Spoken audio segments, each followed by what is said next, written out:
So I think ethics are at the heart of professionalism. It's really what sits at the core of any profession. And we've only got to look across the wider environment to see how important that's become.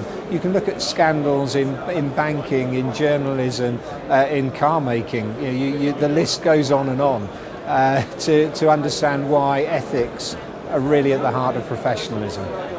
For me, this is all about difference at the moment. So that there's lots of different professional bodies that set ethical standards. They all have them. The major firms all have their own version of ethical standards.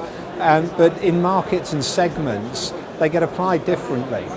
So for the end user, for the public, they don't quite know what it is that a particular body or company really stand for, because it's a slightly blurred and mixed picture. So having one set of international standards around ethics will give the consumer much more focus and confidence in what their professionals are doing. We've been at the heart of pulling together a coalition. There are more than 50 members of that coalition from around the globe that are working on getting standards written on ethical standards.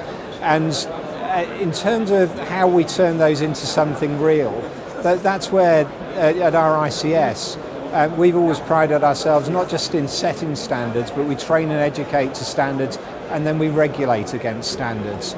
So we make it matter to the individuals that are practicing, and that for me is where it really matters, because a set of standards sat on a shelf, not implemented, not much use. It's where it really matters is when they're implemented, and that's where we do our regulation to make sure that's the case.